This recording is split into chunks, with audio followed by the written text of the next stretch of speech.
3, 2, 1. Selamat mendengarkan. Oke guys, sebelum kita mulai ada baiknya dibantu like video ini dan apabila baru bergabung tekan tombol subscribe ya dan tekan tombol loncengnya, biar Mimin semangat ngupload videonya. Puff, namun, pedang itu masih kosong.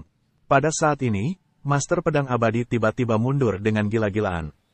Dalam proses mundur, tenda pedang di sekelilingnya menghilang sedikit demi sedikit. Melihat adegan ini, wajah Jiruyu menjadi jelek. Pada saat ini, suara leluhur Suehe terdengar dari kepalanya lagi. Master Pedang Abadi telah ditekan. Dia ya. Pada saat ini, Master Pedang Abadi tiba-tiba meledak, dan pedang nihilistik di tubuhnya menyatu dengan harta di tangannya. Pada saat berikutnya, tubuhnya mengirimkan kekuatan kendo yang mengerikan, dan dia menebas di depannya. Ledakan, di mana pedang itu jatuh, seluruh kehampaan menjadi hitam, seolah-olah langit telah runtuh. Ledakan, raungan yang mengejutkan tiba-tiba terdengar dari kejauhan. Pada saat ini, sesosok muncul di lapangan, itu adalah Guihong Tianxun. Melihat Master Pedang Abadi, Guihong Tianxun berkata, "Anda dapat menghancurkan penghalang saya." Ini kekuatan apa? Suehe Sengzu juga terkejut, kekuatan ini sangat kuat.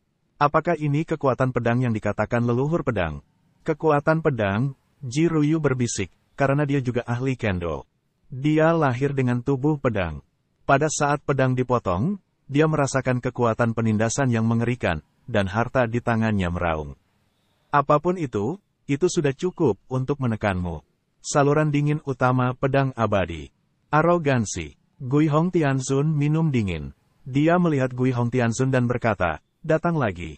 Suara itu jatuh dan dia tiba-tiba menghilang di tempat yang sama. Ledakan, sinar cahaya pedang menembus lapangan. Di kejauhan, ada sendewa jijik di sudut mulut Guihong Tianxun. Dia melangkah maju, dan cahaya di tubuhnya terkondensasi, yang merupakan kekuatan sihir khusus dari surga dan ras manusia mereka. Kekuatan ini dengan cepat terintegrasi ke tangan kanannya. Di tangan kanannya, serangkaian baju zirah muncul, dan dia meninju ke depan. Ledakan, kedua kekuatan itu bertabrakan dan tiba-tiba mengeluarkan raungan yang mengejutkan. Ledakan, seluruh kekosongan mendidih secara langsung, dan kemudian menghilang sedikit demi sedikit. Bang, Guihong Tianxun dan Master Pedang Abadi jatuh kembali bersama. Cahaya pedang di tubuh utama pedang abadi bergetar dan menjadi kosong. Ada perasaan bahwa itu akan hancur, tetapi segera dipadatkan lagi. Guihong Tianxun memuntahkan darah, dan dia terluka. Di kejauhan, banyak orang menghirup udara dingin. Luar biasa, luar biasa. Dibandingkan dengan orang kuat Tianxun lainnya, konfrontasi antara Master Pedang Abadi dan Guihong Tianxun terlalu tajam. Tampaknya biasa, tetapi itu menakutkan surga. Sangat mendominasi untuk memotong usia dengan satu pedang. Namun, cedera Guihong Tianxun juga telah mengubah warna semua orang. Kedua belah pihak begitu dekat sehingga mereka tidak bisa melihat mana yang lebih baik. Master Pedang Abadi sekuat Guihong Tianxun. Hati banyak orang gelap. Untungnya, mereka tidak melakukannya sebelumnya. Jika tidak, mereka akan dibunuh oleh Master Pedang Abadi. Guihong Tianxun menyeka darah dari sudut mulutnya. Dia menatap Master Pedang Abadi dengan mata dingin. "Kamu menyakitiku." Dia meledakkan pedang itu. Tetapi kekuatan pedang yang mengerikan itu masih melukainya. Untungnya, jurusan pedang abadi tidak tinggi. Jika kultivasinya sama dengan dia, saya khawatir pedang ini akan melukainya dengan serius, atau bahkan jatuh. Apakah orang ini begitu kuat? Kuat, layak menjadi keturunan paviliun pedang Tongtian. Penguasa pedang abadi memegang pedang tajam dan berkata dengan dingin, "Bagaimana jika aku menyakitimu? Bagaimana jika aku masuk ke surga tanpa menghormati aturan? Bagaimana jika aku membunuhmu? Sombong, sombong, haha, terserah kamu." Guihong Tianxun menyipitkan matanya dan mencibir. Saat berikutnya, dia menoleh dan berkata, "Tunggu apa lagi? Lakukan bersama." Hah? Ucapan ini membuat semua orang yang hadir berubah warna. Apakah mereka mendengar hal yang salah? Apa yang dikatakan Guihong Tianxun? Biarkan mereka bertarung bersama. Ini apakah Anda tidak setuju untuk pergi solo? Orang Tianren, ikuti saya. Mereka yang tidak bertarung hari ini tidak memenuhi syarat untuk masuk surga. Saat kata-kata itu jatuh, Guihong Tianzun tiba-tiba bergerak. Boom! Tubuhnya dalam sekejap, dan dia langsung membunuh Master Pedang Abadi. Di kejauhan, Ji Ruyu dan Ji Wuxuedun berubah warna. Pada hari ini, Teran kembali ke Hong Tianzun dengan cara yang tercela. Pertama, mereka bertarung sendirian, tetapi ketika mereka tidak bisa bertarung, mereka mengerumuni ke atas. Begitu Guihong Tianzun naik, para ahli lain di kejauhan juga mengambil tindakan satu demi satu. Kuil suci dan kekuatan lain tidak ingin mendapatkan bagian darinya. Hentikan mereka. Ji Wux dan Ji Ruyu saling memandang, bergerak bersama. Boom, dua orang yang kuat membunuh, untuk menghentikan semua orang yang hadir. Namun, ada terlalu banyak orang kuat di depan kita. Hahaha, Paviliun Candi ini bahkan ingin menghentikan kita. Jika kita tidak menyadarinya, hentikan. Wakil pemimpin kata suci minum dan sombong. Wakil pemimpin kata suci mencibir di dalam hatinya dan membuatmu sombong. Bisakah Anda berurusan dengan saya? Bisakah Anda menangani semua orang yang hadir? Hanya Paviliun Candi? Apakah Anda ingin menjadi musuh seluruh Teran? Membunuh. Wakil pemimpin dari kata suci bergegas ke depan, membunuh dan menghadapkan Ji Wux. Dia ingin mengambil kesempatan ini untuk mengambil kembali buku kata sucinya. Blokir. Wajah Ji Wux dan Ji Ruyu sedikit berubah, tetapi mereka tidak mundur sama sekali. Baru saja kedua tim akan beraksi. Hahaha, Ibu, biarkan bawahanku yang melakukannya. Ledakan, dari tangan Ji Wux, cahaya darah yang mengerikan tersapu. Wow, cahaya darah menjadi sungai darah yang mengerikan, menyebar, langsung diselimuti sisi kehampaan ini. Apa ini? Wakil pemimpin kata suci dan wajah orang lain sangat berubah. Dengan suara gemuruh, sungai darah itu tiba-tiba berhamburan. Namun, Blood River yang tersebar terus menyebar seperti tirai surga, menutupi seluruh kehampaan. Hal yang sama berlaku untuk Guihong Tianzun dari Tianren, yang ditutupi oleh sangkar sungai darah. Dalam sekejap, ratusan orang kuat semuanya tunduk di sungai darah. Sehat, Guihong Tianzun mengerutkan kening. Dia tidak peduli untuk memberikan tangannya kepada Master Pedang Abadi. Tiba-tiba, dia menabrak sungai darah dengan satu pukulan. Dengan raungan, aliran darah melonjak dan melonjak, tetapi tidak surut sama sekali. Kekuatan bergulir dari sungai darah menyebar dan menyelimuti Guihong Tianzun sepenuhnya. Saat ini, Guihong Tianzun merasa benar-benar terjebak. Suara mendesing. Dia naik ke langit untuk bergegas keluar dari sungai darah, tetapi tidak peduli bagaimana dia melintas, dia tidak bisa keluar, seolah-olah dia benar-benar terjebak. Bagaimana mungkin? Dia berubah warna dan terkejut. Hahaha, jangan buang waktumu. Di bidang darah leluhur, kamu tidak ingin keluar dari masalah. Sosok berdarah muncul, berdiri di langit, seperti dewa, menghadap ke bawah. Mendesis. Semua orang menghirup udara dingin. Kekuatan ini terlalu mengerikan. Meskipun bayangan darah di depan kita tidak dapat melihat betapa kuatnya itu, nafasnya begitu menakutkan bahkan langit tertinggi pun masih menghirup udara dingin dan jiwanya gemetar. Siapa ini? Yah, tidak bisakah kamu keluar? Guihong Tianzun mendengus dingin dan minum. Surga dan manusia dipisahkan selamanya. Bersenandung, tubuhnya ilusi, seolah-olah dia telah memasuki dimensi lain, ke kehampaan lain, meninggalkan sungai darah. Ini konyol, ini permainan anak-anak. Sungai darah Sein mencibir. Sungai darah gegar otak. Saat berikutnya, bang, ruang kosong seperti kaca seperti fragmentasi. Sesosok jatuh. Itu adalah Guihong Tianzun. Mustahil. Guihong Tianzun pucat.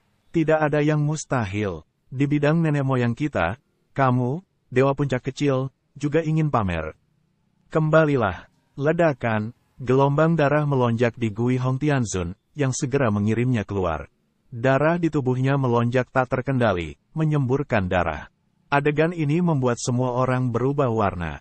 Sekuat Guihong Tianzun, dia bukanlah musuh satu gerakan. Leluhur darah macam apa itu? Tuan Pedang Abadi, siapa orang ini? Mengapa kita tidak pernah mendengarnya? Bukankah itu iblis? Apakah kamu bergabung dengan iblis? Wakil pemimpin dari kata suci berteriak dan matanya berbinar. Ini untuk melabeli Ji Wux dan mereka. Nenek moyang saya adalah leluhur darah tertinggi, leluhur klan kuno. Klan iblis apa yang bukan klan iblis? Jika klan iblis berani datang ke sini, saya akan membunuhnya. Adapun Anda, saya tidak menyukai Anda untuk lama. Kematian. Nenek moyang dari Sungai Darah memberikan minuman dingin, dan Sungai Darah yang tak terbatas segera membungkus wakil pemimpin dari kata suci. Tidak, wakil pemimpin kata suci berteriak. Matanya ketakutan, dan dia melihat darah di tubuhnya terciprat dan jiwanya meledak. Para dewa kecil melompat-lompat di sini. Mereka tidak tahu harus berbuat apa. Saluran dingin Sungai Darah sudah lama saling memandang. Kamu membunuh wakil kepala dari kata suci kuil. Apakah kamu tidak takut dihukum oleh Teran karena pembunuhan yang tidak disengaja? Banyak orang menghirup udara dingin, dan mata mereka terbuka lebar. Almarhum dewa dibunuh dengan cara ini, dan dia juga orang kuat di kuil suci. Ini tidak bisa saya bayangkan. Orang-orang di paviliun Cendi rentan terhadap pembunuhan dan sama sekali tidak memperhatikan Dewan Manusia dan Balai Penegakan Hukum. Hukuman? Hahaha, aku ingin membunuh orang, dan aku takut akan hukuman. Sungai Darah Saint Cold Hama, Patu mendengarkan 3 aturan di Gede Buku, bisa masuk surga, jika melanggar dan Yin Feng yang melanggar, mati. Tiba-tiba, ada keheningan. Sekarang adegan ini, tidak ada yang tertinggi, saya khawatir tidak bisa diselesaikan. Tapi sekarang mereka berada di tangan masing-masing. Bisakah mereka menunggu yang tertinggi? Aku akan menunggu setuju. Akhirnya, seseorang menelepon. Dia takut. Nyatanya, ada beberapa kekuatan biasa yang tidak mau membangkang. Mereka tidak tertarik dengan area terlarang teratas karena mereka tidak bisa pergi ke sana. Kalau tidak, sebelum langit terbuka, ada banyak orang yang tidak hanya menonton. Tidak ada yang bisa memasuki area terlarang. Sekarang, di bawah ancaman hidup dan mati, ada kompromi. Aku akan menunggu. Dia berkata satu demi satu, dan semua orang membuat kompromi. Bukankah lebih baik untuk setuju? Orang suci Sungai Darah berkata, siapa yang tidak setuju? Saya tidak setuju untuk mengatakannya lebih awal. Nenek moyang Sungai Darah menatap semua orang. Kerumunan menggelengkan kepala. Pada akhirnya, mata orang suci Sungai Darah tertuju pada Gui Hong Tianzun, si kecil, bagaimana denganmu? Jika kamu tidak setuju, Benzu akan membunuhmu sekarang. Wajah Gui Hong Tianzun memucat dan dia menggigit giginya untuk waktu yang lama. Akhirnya dia berkata dengan suara yang dalam, saya setuju. Dia juga takut mati di sini. Sisi lain begitu sombong sehingga mereka sama sekali tidak peduli dengan latar belakangnya.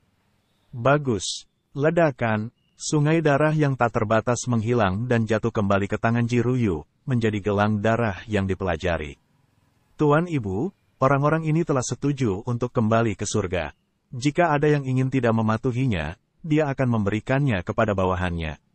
Mereka hanya menelan esensi dan darahnya, memperbaiki surga dan memperbaiki diri mereka sendiri. Jalan suci Sungai Darah Zazazui. Dia sangat menginginkan ketidaktaatan. Pada saat yang sama, dia membutuhkan banyak esensi darah untuk melengkapi dirinya sendiri. Gas darah hilang, banyak orang lega, tapi masih berdebar. Tuanku, suatu hari, penguasa Teran mendekat dan berkata dengan suara berat. Mata Gui Hong Tianzun berkilat dan berkata, pergi ke surga dulu, lihat ke belakang dan lihat. Pria itu sangat kuat sehingga dia mungkin yang terkuat dari level tertinggi. Level tertinggi tidak bisa masuk surga sama sekali. Selama kita di surga, apakah kita takut pada orang-orang di paviliun Cendi itu? Saat itu, saya melihat Jiruyu dan Master Pedang Abadi langsung mundur ke surga. Gui Hong Tianzun sangat bodoh sehingga dia tidak bisa mempercayainya. Ini bagaimana mungkin? Orang itu, bagaimana dia bisa masuk ke surga tanpa ditolak oleh surga? Bukankah dia yang tertinggi? Namun, jika pihak lain tidak berkuasa, dari mana datangnya teror? Dan bagaimana cara mengalahkan diri sendiri dengan mudah? Gui Hong Tianzun tidak percaya. Orang kuat lainnya juga melihat pemandangan ini. Awalnya, mereka masih memiliki pikiran yang sama dengan Gui Hong Tianzun, dan mereka semua tercengang. Sepertinya jika saya tidak ingin mati, saya benar-benar harus mematuhi 3 aturan paviliun Cendi.